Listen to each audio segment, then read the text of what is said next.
because I know that Indianapolis is not all bad now. Yeah. And I know that there are great things here. There are great people here. It's great things being built. It's horrible things being tore down. Love that. So it's just like, yeah, it's my journey, falling in love with my city and just sharing it with people. I love it.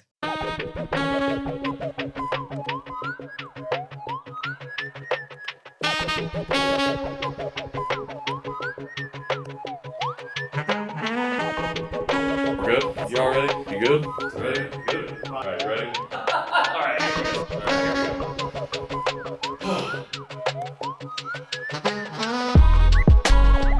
What's good, y'all? Welcome back to another episode of Conversation Piece, your place to discover the untold stories right here in Indianapolis.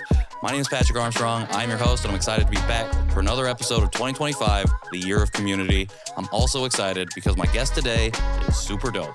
She is your number one source for Indy's hood happenings, and that's about all that needs to be said, but I do have a little bit more.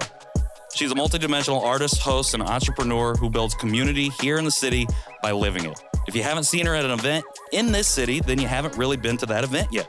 She approaches creation and business with intention, all the way down to repping Indianapolis in a way that many say they do, but few actually do. Beyond the personality that we see on social media or out and about in Indy, she's just an absolutely cool human being that I feel very lucky to know. So, without further ado, it is my great joy and privilege to welcome Precious Jewel to the show. Oh my goodness. Thank you so much for joining me. That was good. Thank you. Okay, it's giving Nardwuar, like you did your digging. I love it. I think Nardwuar might be the highest compliment I could ever receive Really? as an interviewer. So, like, yeah, I feel like I do 6% of the digging that he does. Okay. But yeah, I appreciate that. Thank you for Well, I that. haven't met Nardwuar yet, so. One day. Once we have that talk show, or once you have that talk show up and running. Okay, so I want to start here, which is I'm assuming is a conversation that you probably had a number of times with a number of people. But I think something really interesting about names is like what it means to claim or reclaim a name as part of your identity. For me, as an adopted person, my parents kept part of my given Korean name as my middle name, and I hated it for a long time. Yeah. And it wasn't until I was 32 that I started to like reclaim that. And so I wanted to ask you, when did you first start going by Precious Jewel, and what was the decision making behind, like, was it an act of reclamation? Was it an act of claiming something of your own? What was that journey like? First of all, I hated my name. I really did not like my name. I would go by everything but my name. I live by a nickname. And like even in school, I'd be like, oh, my name is Skylar. Where did that come from? Your guess is as good as mine. But Yeah. I'd be like, oh, call me this or call me this, call me this. And then eventually I started going by Precious. Okay.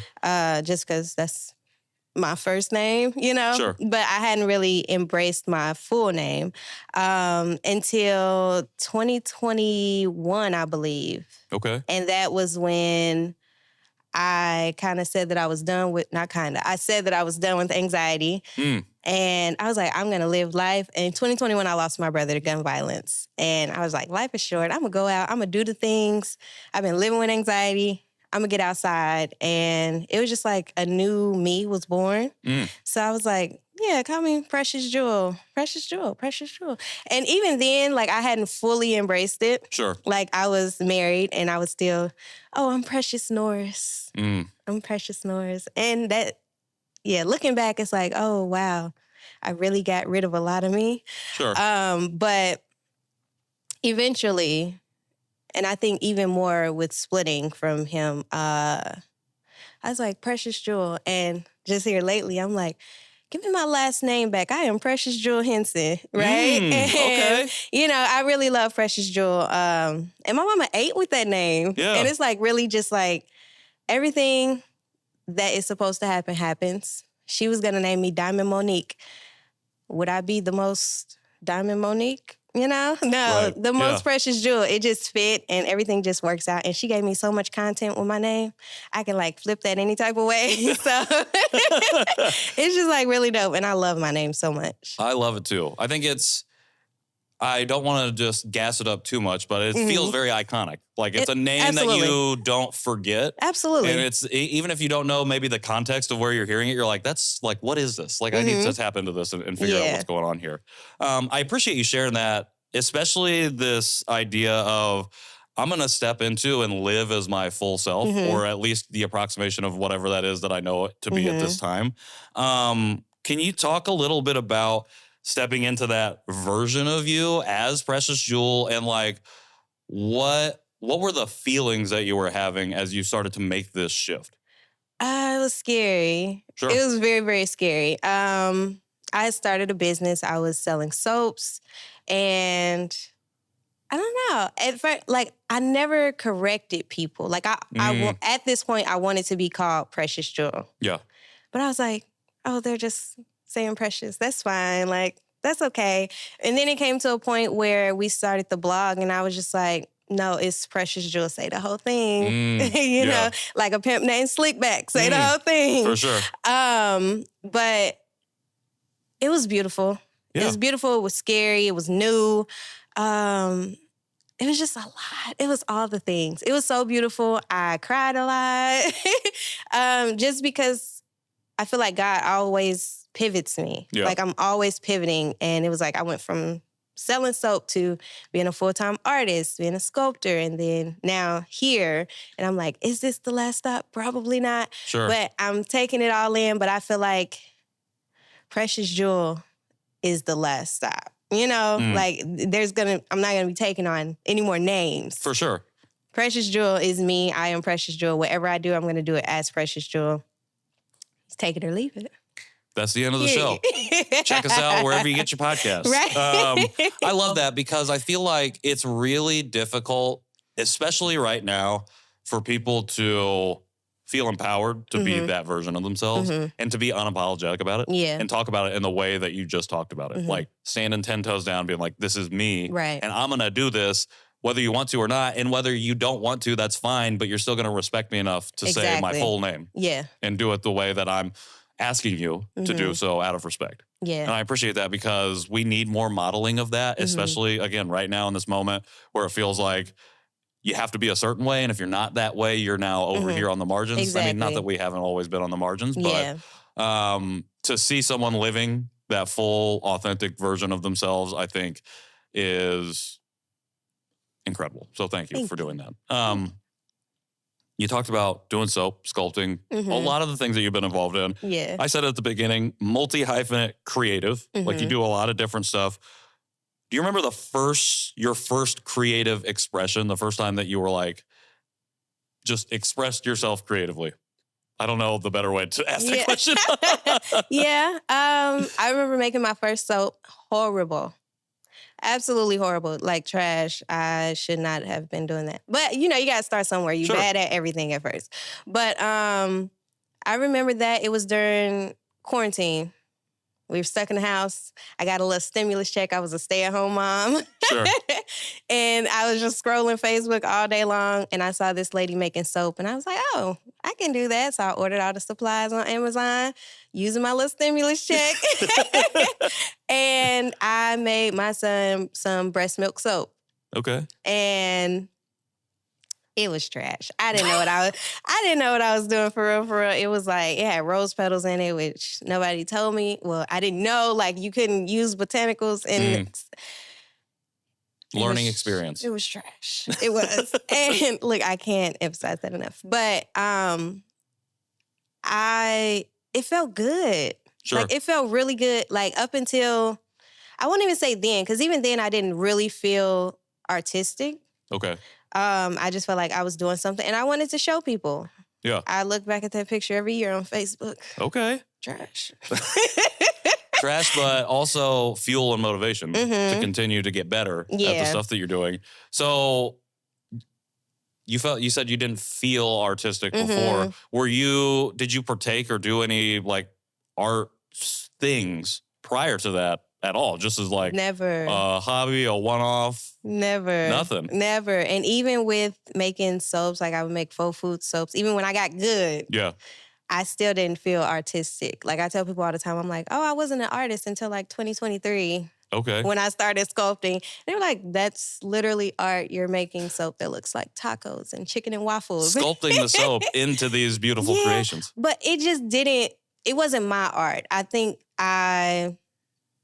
it's not what I knew I wasn't going to be there for the rest of my life. Sure. It was just like a thing. It was like a thing I was good at. Yeah. So like I can braid hair, but I'm not a braider, you know? Like, but it kind of felt like that. And then when I got into sculpting, that's when I was like, she's an artist. What took you, I think it seems like creating and making soap and then sculpting, it's almost a natural progression. Mm-hmm. Do you remember what piqued your interest in sculpting that led you to be like, okay, I'm going to sculpt now? No, absolutely not. Like it was literally just like a moment thing. Like so the soap business, it was doing really well. I had a storefront. It was a 6-figure business. I had employees, all of this stuff. And one day, God just literally dropped. It was literally a God thing. Like I don't know how else to describe it. It was just like I had never been interested in sculpting, didn't know the first thing about sculpting. And I was like, I feel like sculpting today. And I was like, I just want to make something. I want to, I don't know, make a saxophone out of soap, like a life-size saxophone. Well, it wasn't initially out of soap, but I was just like, okay, am I going to go buy clay? Right. Or use this material that I have here. Right. And I was like, let me finesse this soap a little bit and made it moldable. And that was just like the end of it. Like my first sculpture I made was a life-size saxophone. And at the time, my favorite artist was Masego. Okay. And I was just like, yeah. And my best friend was like, oh, you got to show him. So like I posted it and he saw it. And then like a few weeks later, it was like, oh, Masego's coming to Indianapolis. So I ended up giving that saxophone to Masego. Wild. Yeah. That is wild. So it's making me think about, so we just recently talked to Ron Williams. He owns the Nate Red clothing right across the hall here. And he had a similar situation where he said he made a shirt for an artist and it was like the last $40 that he had and he spent it to make this shirt. And his wife, and he said his wife like didn't understand what was going on, but that shirt ended up finding its way to that person, which then launched what eventually has become this business now that can be a storefront in the Studs and have tons of inventory. And I think it's just wild. It's like, you're just like, I'm going to sculpt today. Yeah. And then the first thing that you decide to end up sculpting becomes something that propels you, I'm assuming, to continue sculpting. How do you, as just a soap maker, go from making soap to sculpting? Who are you learning from? What's the process of like a non-sculptor to becoming a sculptor who is now has pieces being given and sold to artists across the world? What does that look like? How does that happen? It was a trial and error, definitely, because nobody else was soap sculpting.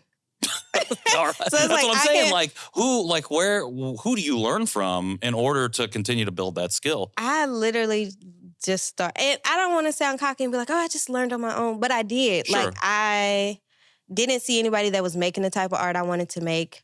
There are very few Black sculptors that are making Black figures. And I just kind of like depended on myself. I trusted myself in it. And I just went from there. And I have synesthesia.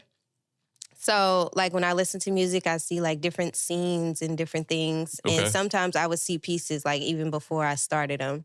And I'd be like, oh, well, I saw it, so I can do it. Sure. You know, I've always been like that. Like if the thought comes to me or the idea comes to me, it's not coming to me for no reason. Right. So I act on it. Oh, I love that.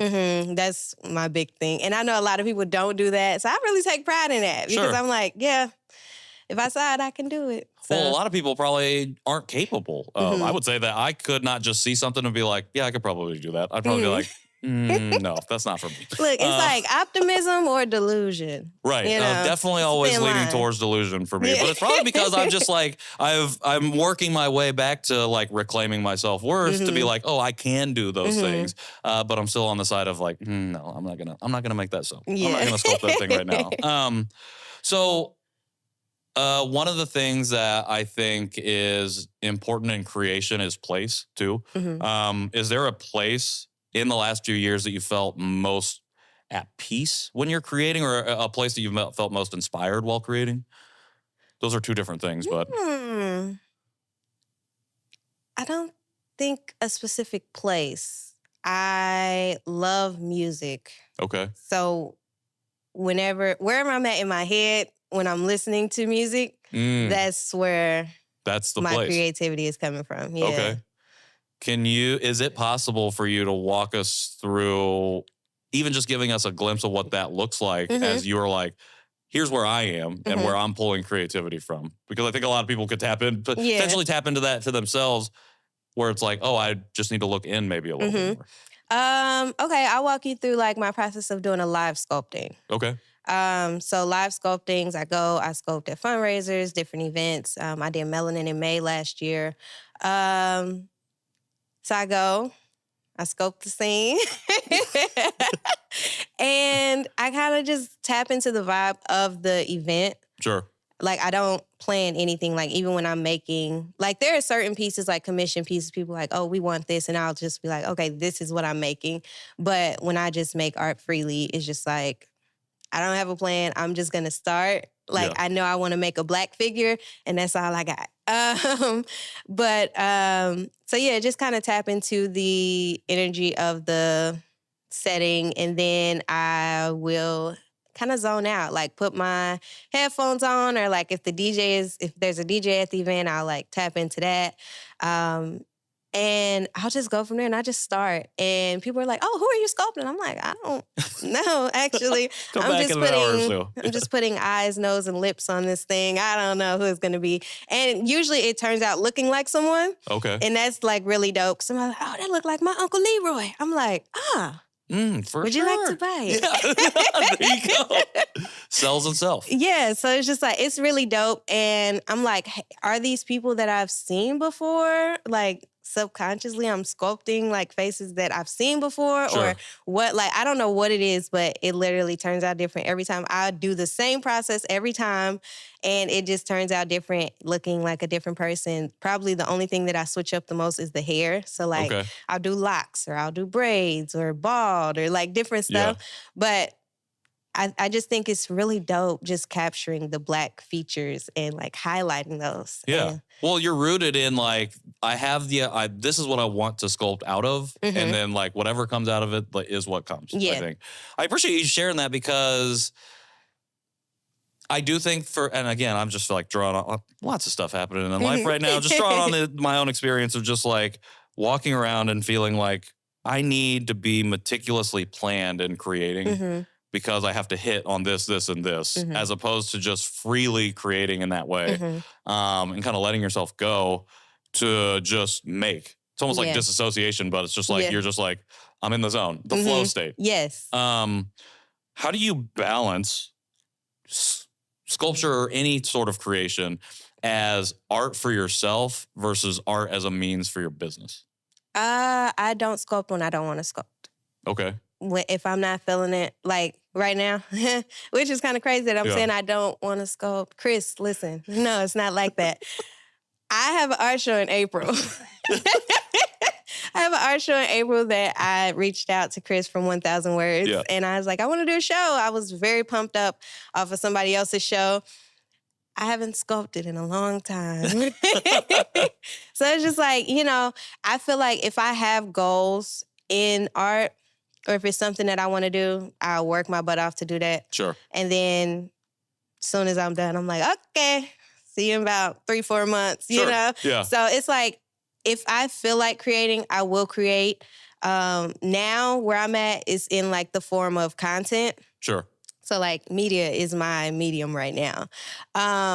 But if someone wants something, I will sculpt. Like if someone wants me to do a live sculpting, I will sculpt. I love sculpting. I love working with soap. I will always work with soap.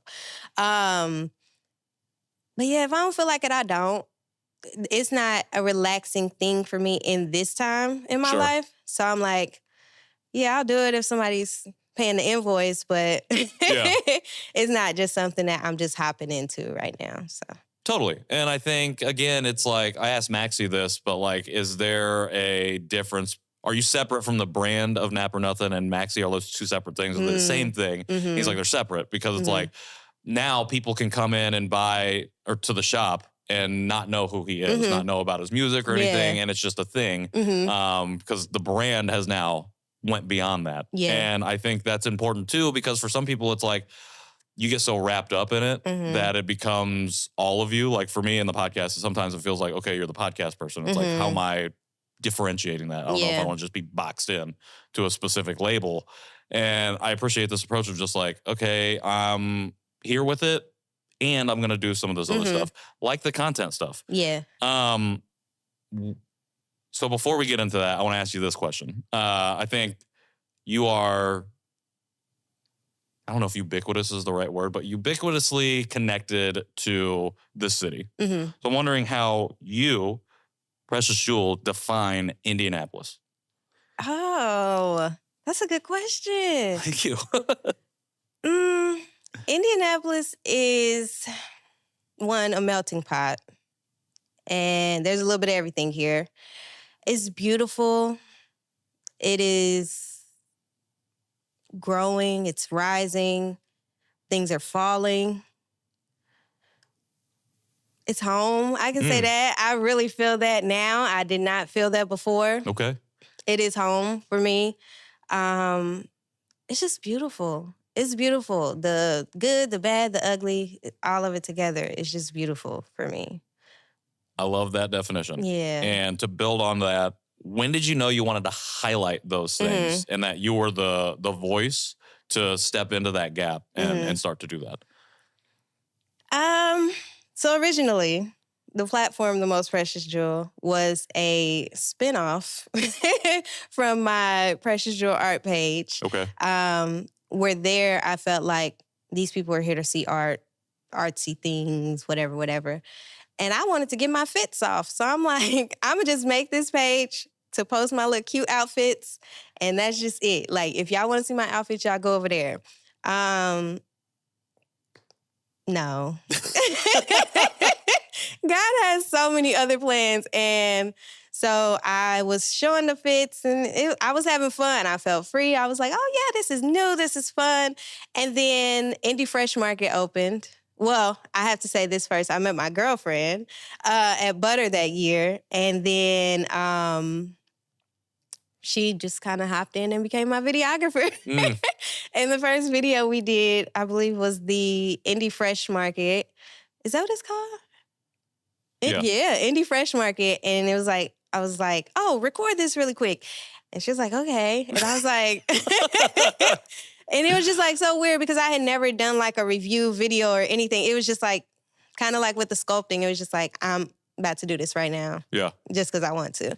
And it kind of popped off. And just from there, it was like, wow. But I really decided that I wanted to highlight Indy when I started coming more into myself, who I am now. I feel like between 2021 and now, a lot transpired. I told you I lost my brother to gun violence. And at that time, I was just like, okay, I'm going to get out and live. And just in 2023, I was like, okay, I'm going to show people that I'm living. And so the Most Precious Jewel platform is really just, I know y'all think it's for y'all. It's not. I'm sorry. It is in a way now, but it's really for me. Like, this is me falling in love with my city because I was raised to think that Indianapolis was just horrible. Okay. It was very fear-based, and it was like, we used to do the things. We used to go to Black Expo. We used to go to Circle City Classic and do all the things, and then it got to a point where my mom was like, no, we don't do this. We don't go here. You're going to get shot. You're going to get snatched up, and it was just like, that was instilled in me, and I was like, I am scared. Right. So when I was like really done with living with anxiety, I was just like, okay, I'm going to go out and I'm going to do things, and other people feel that too. So I feel like me showing my experience with Indy is like helping other people. Like, we literally have people come up all the time like, oh my goodness, you're helping me get outside. Like, even older people. I think that's what I'm most proud of. Like, the older people, we met a lady in Walmart and she was like, you were getting this 69-year-old outside. And then I'm like, okay, auntie. Like, I love that. Like, that's really big for me. But yeah, this is just me. This is my journey, falling in love with my city and seeing it through the eyes of an adult Black woman. And just kind of seeing that it's not all bad. And kind of like forming my own opinion about it. Yeah. And not letting what someone else or what the news or what, anybody else is saying about it affect how I feel about my city, because I know that Indianapolis is not all bad now. Yeah. And I know that there are great things here. There are great people here. It's great things being built. It's horrible things being tore down. Love that.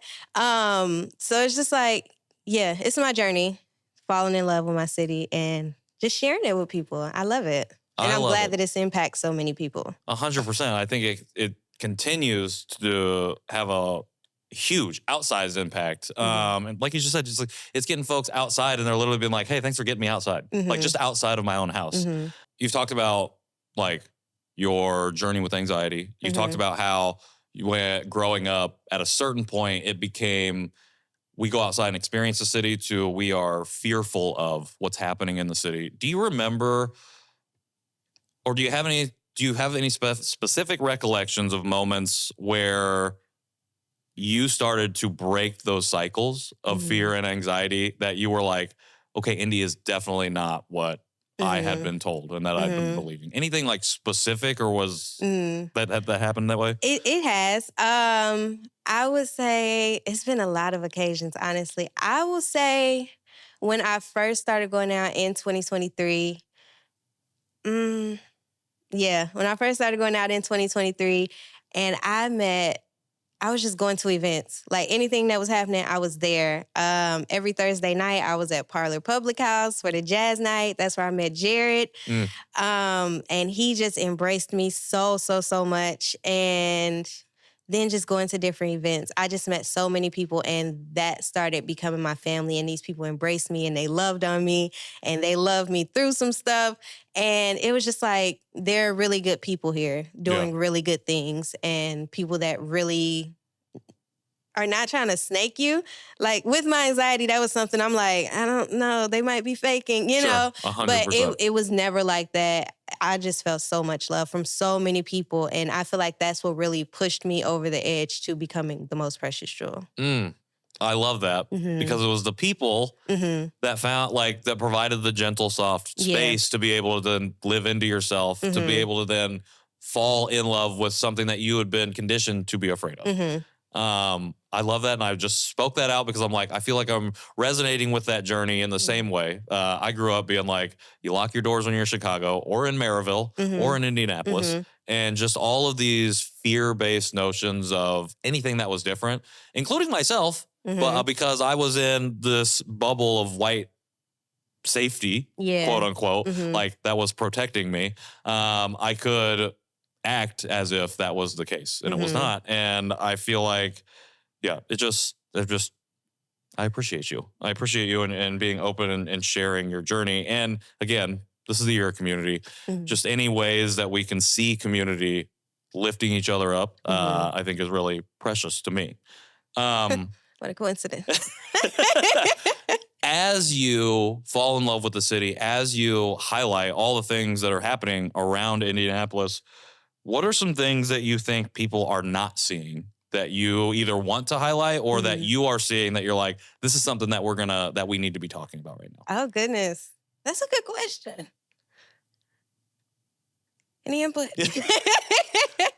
It's so much. Oh, goodness. And then I would be remiss if I didn't say something. Oh, I have a really good one. We were just talking about the other night. The VDBL, the Vinyl Destination Battle League. Okay. We went to their awards ceremony and they are building a nice community. It's really dope to see. We've been to a few events and different things, but seeing them all together, seeing the OG DJs come in and just supporting the young ones and different stuff and them giving flowers to the OG DJs. It was just really beautiful. And I knew that they had things going on, but I didn't know that they had a community like that. So I think that that's something that a lot of people should tap into. It's really dope and support. Yeah. Fund. 100%. Yeah. I just saw, I feel like some post or something coming about that party and it looked fire. It looked like a great time. It was really dope. It was beautiful. They were all dressed up. I was like, oh my goodness, this is really beautiful. It was, I won't say surprising, but it was just I didn't know y'all was doing this like this. Like, Sure. I knew that y'all existed, but I'm glad that they invited us in and we got to, see what their community was all about. And it was all love. Like, it was really dope. Like, they were all up there.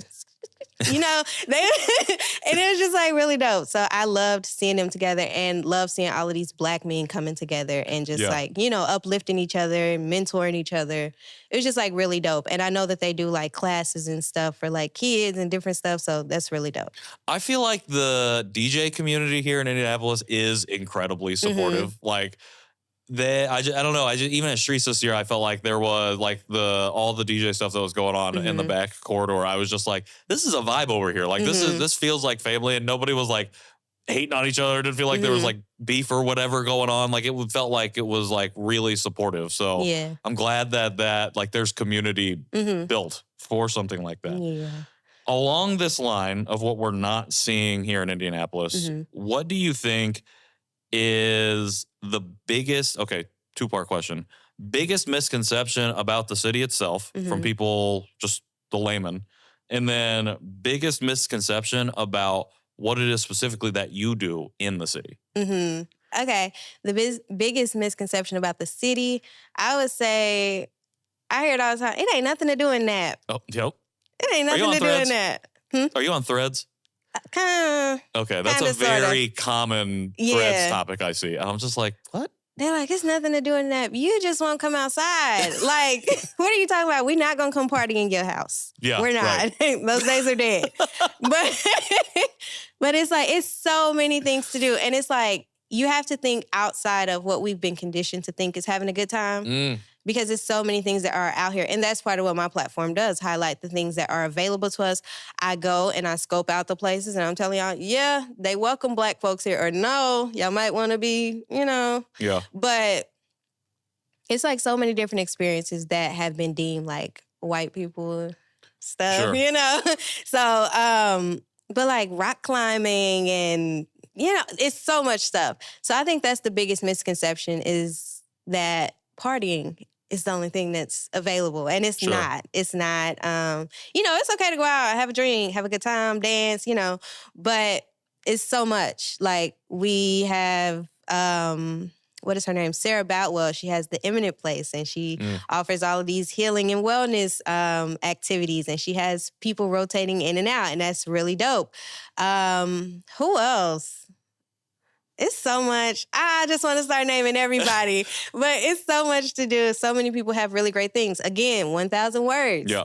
Rotating artists throughout the months. It's super dope. And he has, different events and stuff during different artists' shows. So it's so much to do. Yeah, they just he had like the wellness shop that was up with the last show, I think. Like, the things that they're putting together over there is awesome. So Kiki has her show up now.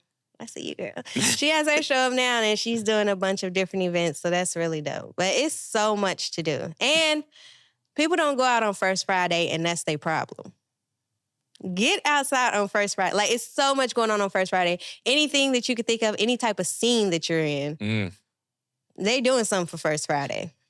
Okay, I have a question for you about First Friday. I'm glad that you brought that up. And then I have another question. Anyways, I just over talk sometimes. First Fridays. Is it? I love all the stuff that's happening. I've been having this conversation with some business owners recently. Is there too many things happening now on First Fridays? Absolutely. What do we do about, or what, from your perspective, what could we do about better coordinating what's going on First Fridays? So that way everybody's eating and everybody can, I don't know, just. Yeah. Somebody got to give it up.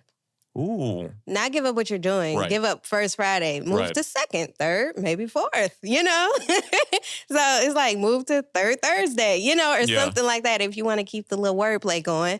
But we love alliteration. Right. But somebody has to be willing to give it up. Now, I don't know if anybody will. Sure. But, we regularly do First Friday tours. So on First Friday, check our story out and you'll have a whole itinerary. But that's a lot. Yeah. And I know that like other people are not like, oh yeah, I'm going to hit this and then this and then this and then this. this start at 6, this start at 6:30, this is over at 9, Melly is over at 11, like different stuff. But yeah, I feel like some people should think about kind of pushing it further in the month. Yeah. Well, like you said, there are other days. Mm-hmm. And they don't always have to be TT, FF, MM. Yeah. I don't know if there's an MM. But I just think it's interesting because there is so much real estate, but in the first Fridays, I love the idea of gathering and the way that we're doing it. And it's like, we don't always have to fight over the same spot. Like, why shouldn't we be celebrating each other the whole month? Yeah. Okay. I want to go back to your question about people's misconception about what I do. Oh, yeah. I apologize for jumping in. No, you're fine. So the biggest misconception about what I do is that I just go outside.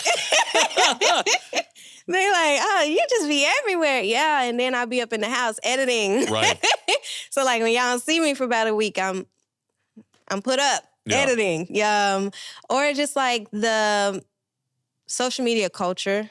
It's like you have to be pumping out, post 3 times a day. Make sure you're posting to your story, and you will get burnt out. Yep. And sometimes I do get burnt out if I get into that cycle. Luckily, I have a partner who pulls me out of that cycle. But we're not just outside having fun. Like, this is literally our job. Right. We created this job for ourselves, but this is our job. This is how we get paid.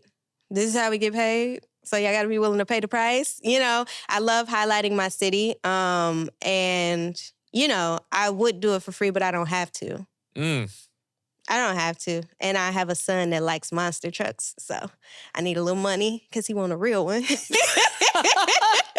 So it's like, it is something that I would do for free, but I cannot afford to do it for free. Just like y'all can't afford to do y'all jobs for free.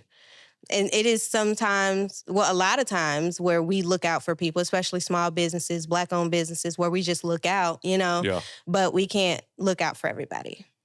And especially these big corporations who are getting the funding and the grants and the everything, like, y'all got to pay. I'll send the invoice, so. I really need to hear that right now in this moment. Thank you for saying that. Biggest fear as what you do here in Indy. Biggest fear as a creator and entrepreneur now in the city. Biggest fear as a creator. Oh, this was a fear that I didn't know I had until the other day when TikTok went down. And it was like, I've been off since that day. Because I don't make money from TikTok like any creator fund or anything, but that's how I get eyes on me. Sure. And so TikTok, Instagram, I primarily use Instagram, just recently got into TikTok and it started popping off and then they like, yeah, take it.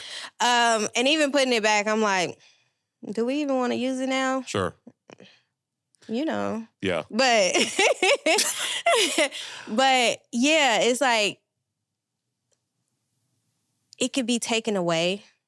Now, like I said, I am going to pivot. I'm always going to pivot. If I need to pivot, which we're already pivoting in some senses, we're like, oh, this could happen to any platform, so that's one of my biggest fears as of right now for what we're doing right now. But we are out in the community, so it's not like we don't have a support system outside of social media. Right. But that is a huge tool for reaching new people. So. For sure. I mean, it's a big fear. And it's a big fear when social media companies are saying, hey, we're going to take this away only if we can get homeboy over here to say that we can get it back. Yeah.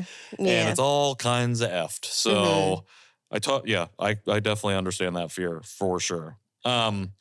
Pivoting from the fear, we've talked a lot about community, and you were talking about not being able to name in all of the people that you wanted to name. So we have a recurring segment on the show called Give Them Their Flowers, where we ask our guests to shout out or highlight somebody or someone's who they think deserve their flowers right now. So I wanted to ask you, Precious Jewel, who would you like to give their flowers to today? Also, shout out to Madeline McKinnon and Frida's Flowers for sponsoring the segment. Absolutely beautiful.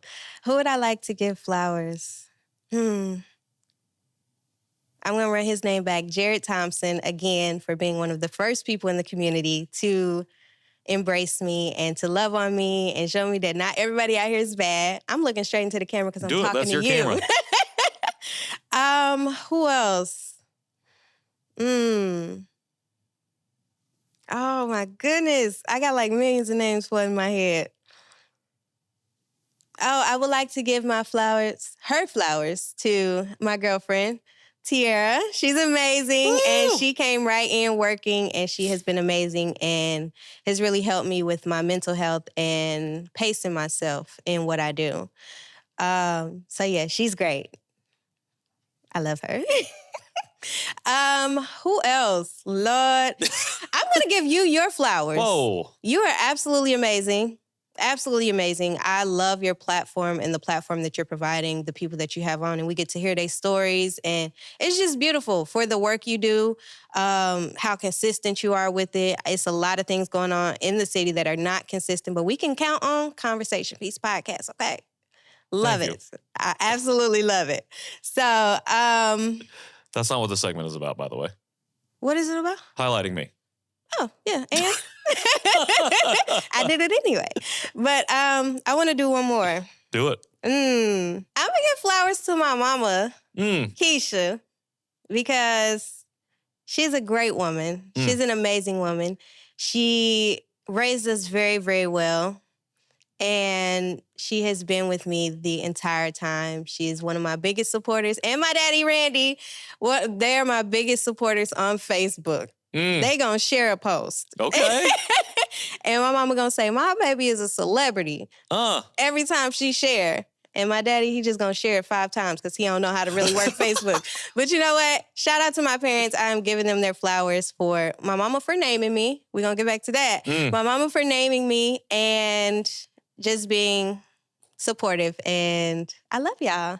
I don't even know if they're going to watch. They're going to watch, and they're going to share it, too. They're going to watch, share it to Facebook 6 times. 5 from your dad, right. and 1 from your mom. Shout them out. Thank you for shouting out. Thank you for shouting out me, but shouting out everyone, Tiara. Just want to also shout you out from my perspective. First off, you came and did some promotion for the 100th episode. Thank you for that. And y'all actually came to the show, and I saw y'all get to work, and I was like, and then after we met and talked a little bit more, I'm like, that's like goals right there, to be able to work together in this way and also have someone who can ground you and bring you back down to earth whenever, shit's getting too wild. So it's beautiful. I love her. 100%. Well, thank you for that. Shout out to Madeline. Shout out to Frida's Flowers. Go to fridasflowersindy.com to get your floral needs taken care of in 2025. As we kind of wind down here, I think one of the themes of this episode has been doing what you're called to do and like go out and do it. Just go out and do what you're called to do. Whatever the moment is, whatever the time period is, like if you have the means, the ability, opportunity to do it, do it. Even if you don't have the means. Okay, even if you don't, do the damn thing. Anything that you're feeling called to do right now. Well, we talked about this a little bit. This talk show. I want to sit down with I got a lot to say. Now that my voice is working and I am like feeling myself, I have a lot to say. I want to talk. I want to hear other people talk. I want to hear people's stories. I want to, it's just like, it's so much in Indianapolis and I don't feel like I can go to everybody, like get to everybody or, financially support everybody. But I do want a place where people can come tell their stories and just kind of go from there. I don't have it all planned out, but I would like to host a talk show. I would like to just really give people the platform to share and to get whatever up. I don't feel like it's going to be a regular talk show. Okay. Like a... not an Oprah. I ain't got no car to get nobody. But, just like something fun. I want to be actively doing something, checking stuff out around the city with people. Okay. And I want it to be funded. Gotta be funded. So we need sponsors. Gotta be funded. Gotta be sponsored. Yeah. Yeah. Okay. Top 3 names that didn't make the cut for your talk show. Oh. I don't want you to give away the name of the of it now. Okay, so I won't give away the name. As we develop, but do we even have a set name? I feel like we've had some names. So I'll give you some of the names that we've had. One of them was like, well, this is our YouTube segment name, which I don't think I want to carry it over to the talk show, but Dropping Gems with Precious Jewel. Love that name. That's Don't a great steal name. it. Great name. But let's see. It was something like Gemstone Diaries. ChatGPT be kind of tripping sometimes. They be kind of tripping sometimes, but we do have a new segment coming up on the blog. Okay. That y'all be hearing that name soon. But, like I said, we could do so much with this name. All types of gems and opals and truly garnets and, 100%. So it could just be the most precious jewel show. Exactly. I like it. Me too. I'm excited for it. Thank you. Okay, I have just a few more questions for you as we get ready to wrap up here. I'm having a great time. Thank you again for coming in and doing this. As you continue to develop and continue to create and do more things, what is something that you would love to see for the city in 2025? What's something that you want to see happen for us, for what's going on in the communities here in 2025? Maybe not even that. What's something you would want to see us do differently in 2025? I was going to say something that would have caused some controversy, so I'm going to keep that for my story. But I would like to see artists supported in a healthy and equitable way. I'll say that. I like it. In a truly equitable way. Do you mind if I ask you, can you define that for folks who probably don't know what that means? Or think they understand, but they probably don't? I would like artists to be allowed the space to just be artists, one, and to really have a chance at these bigger opportunities, these public art spaces and pieces and things, without having to pledge allegiance to one group. I think that is a not unreasonable ask of organizations in the city, of the city itself, and of the communities that, build and create these organizations. I appreciate you sharing that. Of course. You can elaborate more if you want, but you don't have to. I think that's a nice period right there. Catch me on my story. All right. So in that same vein, for what you want to see, and we've talked about one piece of advice for young folks who want to do something is just go out and do it. Other pieces of advice for young creatives navigating art spaces in the city. What do you have? What do you want to share with them who see you, Precious Jewel, and go, I want to do that. How do I do that? Apart from, in addition to going out and doing it. Yeah. Well, don't aspire to be like me. Be yourself. Really be yourself. You are you. Nobody else can be you. And that's so cliche. They'd be like, oh, that's your superpower. No one else can be you. But it really is. It's very true. Do I feel like anybody could take my space? No. They could do what I do, exactly what I do, but they can't be me, So definitely just be yourself. Don't change for anybody. If you want to change, change. If somebody wants you to change, don't change. Don't change. So it's just be yourself, stay true to who you are, create what you want to create. And even if your audience is not in Indianapolis, your audience is out there somewhere, so. Fire. Snaps. I'm here for it. Your audience is out there somewhere. You are not alone. You might be isolated, not alone. And there are people out there, your community is out there for you. Hopefully you find them. And hopefully if you can't find it for whatever reason, folks like us or folks like the people creating right now can bring that to you, facilitate that for you in some way. Precious Jewel, I cannot thank you enough for coming in here. Thank you having for this conversation. I have multiple other things that I'd love to dive into, but we do not have the time nor the temperature to continue doing so. For real. So as we close it out here, how do people find you? How do they follow you? How do they support you? How do they do all the things going forward? You can find me on every platform: Facebook, Instagram, Threads, TikTok, maybe. Under the Most Precious Jewel, everywhere. If you want to see more of my art, that is under Precious Jewel Art on Instagram. So everywhere. Yeah. Follow me, message me, say hi. DM, will respond. I will respond. Do know from firsthand experience. Yeah, I will respond. I love talking to y'all. If you have a place that you think needs some exposure or you want me to check out and go review, let me know, and we will put it on our list. You heard it. All of that tagged right here in the show notes, so you who don't have any excuse for not connecting, following, and supporting going forward. Thank you so much for sitting down and doing this. Thank you for having me. 100%. Your number one source for Indy's hood happenings. That's what they call me. The Most Precious Jewel. Precious Jewel right here. Everywhere at The Most Precious Jewel. Make sure you go follow, support, do all of the things. For us at Conversation Peace Pod on the social media platforms, conversationpeacepod.com for the archives, for merch and everything else. New episodes every Tuesday. YouTube, wherever you get your podcasts. And that's it. ConversationPeacePod.com, the open door. If you're interested in coming through and sharing Naptime, if you got something to say, we would love to hear you say it and give you a platform to do so. The open door to learn more on the website. That is it. I've been Patrick Armstrong. This has been the team. John Overton, Mike Lee, Most Precious Jewel, Tiara, Madeline McKinnon, Pattern in the Studs, and Conversation Piece. We'll see y'all soon.